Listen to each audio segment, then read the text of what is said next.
loss of lives in Libya, and as well as many other places, particularly the last few months. But going seemingly unnoticed is probably just as great a disaster that's happening in Cote d'Ivoire right now as we speak. I came to the floor yesterday, and I talked about the fact that elections took place in Cote d'Ivoire last November. The incumbent president, Laurent Gbagbo, was challenged by Alassane Ouattara. They claim that Ouattara won the election. Ouattara comes from the north, the Muslim area up there. And then we found so much voter fraud that we identified and we specifically talked about on the Senate floor that I've asked Secretary Clinton by letter twice to intervene and demand a new election. Now, when I say voter fraud, I entered this in the record yesterday, so I won't do it again today. But this shows how they miscalculated all of those votes up in the north. In just one precinct, 1,000 votes. Well, actually, 94,873. Now, obviously, if we have 100,000 or so votes in one precinct, it can happen that way. But just use logic. If all else fails, stop and think about this. How could it be possible that in the northern part of Cote d'Ivoire, that when they had the election, what we would call the primary election, President Gbagbo got thousands of votes in each one of the precincts. And yet, when the runoff came, he got 0. That is a statistical impossibility. And I think for those of us, certainly the United States thought that UN and perhaps France was accurate in their initial response to this thing, but we're going to have to get something done. Let me go ahead and finish what happened. I mentioned yesterday in the town of Cote. The Ouattara's forces, along with the French, went in there, murdered about, we think it's something over 1,000 people. We get the reports from the Red Cross and from other sources. But when Ouattara has tried to deny his involvement in the slaughter, his forces took the town earlier, and this was a week after the Gbagbo forces had gone. And I think we could just look at John Inhofe, who is the deputy head of the United Nations mission in Cote d'Ivoire. He said that the Ouattara's forces had carried out the killings in Cote. Quote, "We have evidence, we have pictures, this was retaliation." And so we have all this evidence that I mentioned yesterday was a part of it. I read yesterday from The Guardian, the British Guardian, the UN mission has traditional hunters known as dozos, fought alongside Ouattara's forces and took part in killing 330 people in the western town of Cote, which we now know is over 1,000 people. The International Committee of Red Cross said at least 800 people. And it goes on, which I made a part of the record yesterday. But in addition to that, we have a statement that was made in the BBC yesterday. Keep in mind now, they have in Cote, they murdered all these people. They have mass graves. The people are charred and burned. And I'm going to quote right now, so hold your stomachs. "I spot 4 pigs eating something dark and charred in the courtyard, standing by a newly dug mass grave. A UN soldier from Morocco is choking with rage and grief. I ask him if the dead are children. He nods and begins to sob quietly into his face mask." So we know of this disaster that is taking place, and here we do nothing, and we know about it. And I just will say, America, wake up. The massacre could have been avoided if Ouattara had accepted the mediation effort from the African Union. President Gbagbo did accept, Ouattara did not, and he rejected it, and I think we know why he rejected it, because he wants that power, he wants that job. Well, anyway, where we are now, and I'm going to try to get this all in, the United States has, I think, should call for the ceasefire and for a new election. I have also been told within the last day that the United Nations helicopters, U.S. peacekeeping helicopters, are firing upon Gbagbo's military camp. Lastly, I've sent a letter to the Foreign Relations Committee Chairman John Kerry. Let me applaud John Kerry. He has agreed to hold a hearing to look at this. And I can't tell you how much I appreciate it, because it takes courage to stand up against the United Nations and France and our State Department and admit that we have to look into this thing. So that's exactly what we're going to do. But that was yesterday on the floor. What's happened? What happened last night? Last night, the job was finished. They went in and they massacred I don't know how many people. You see, President Gbagbo had young children that were surrounding his palace and his residence, and they're willing to sacrifice their lives to save their country from the French influence that they're getting with Ouattara.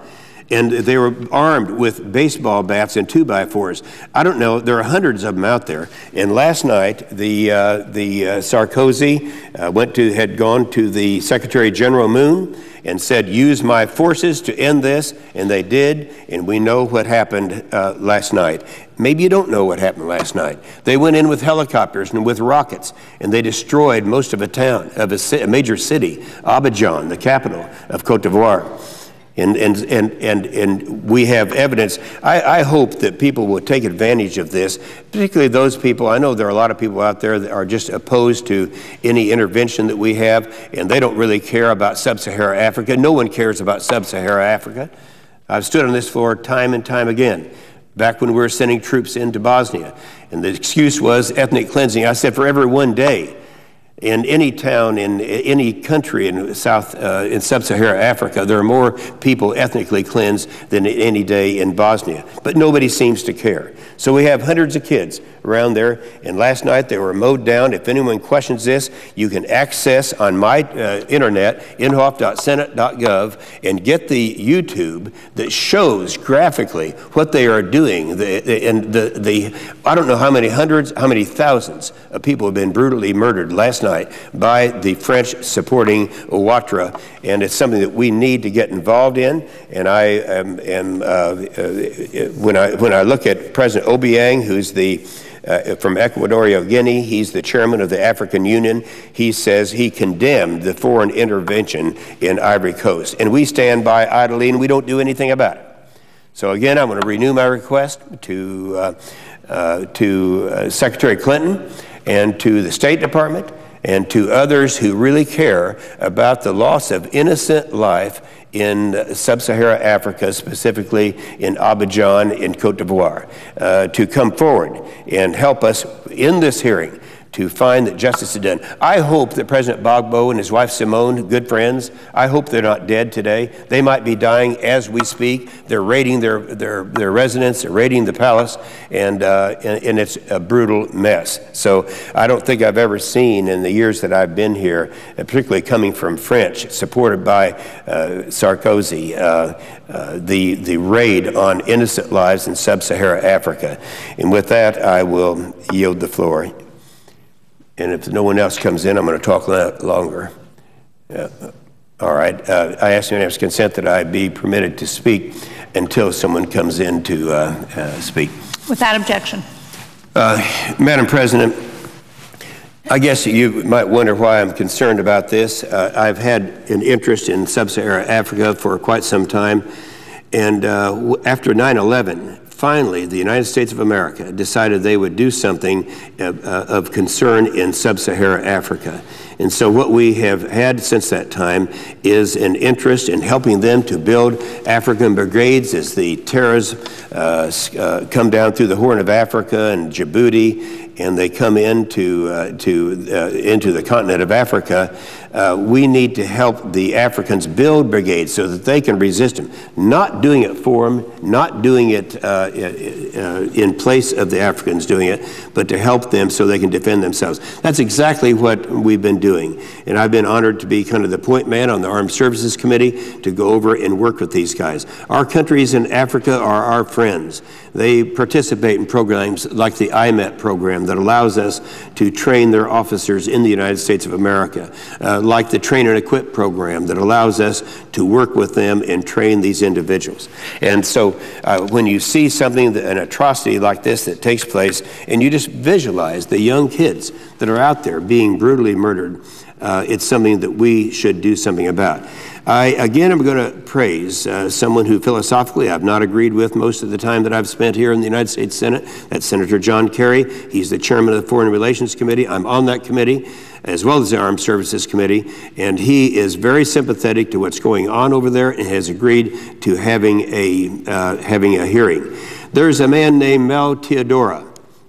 Mel Teodora was the mayor of, when I first met him, mayor of Abidjan in Cote d'Ivoire.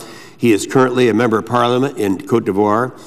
He is the head of an opposing party, political party to President Gbagbo in Cote d'Ivoire, and yet he has come, in fact, he was a candidate against President Gbagbo. He was a candidate against him when he ran successfully for president. Now, here's a guy who would have every reason to be opposed to President Gbagbo, and yet he is willing to testify before Senator Kerry's committee that not only did they rig the election, but if you just use but showed the documentation on rigging the election, that we should be in a position where we could strongly recommend that we have that we recommend another election. I have nothing against Alassane Ouattara, except I do know that he has been an enemy of the Gbagbos since long before 2002, when he was opposed to him. This is, I guess, the final kill. But what expense is this coming? It's coming at a high expense of a number of that we can't quantify today. If you don't believe it, look it up, and you can get the YouTube site, and you can watch what happened last night, and you can get that off of my website, inhofe.senate.gov. Now, I see that my very good friend, Senator Manchin, a new senator from West Virginia. Before I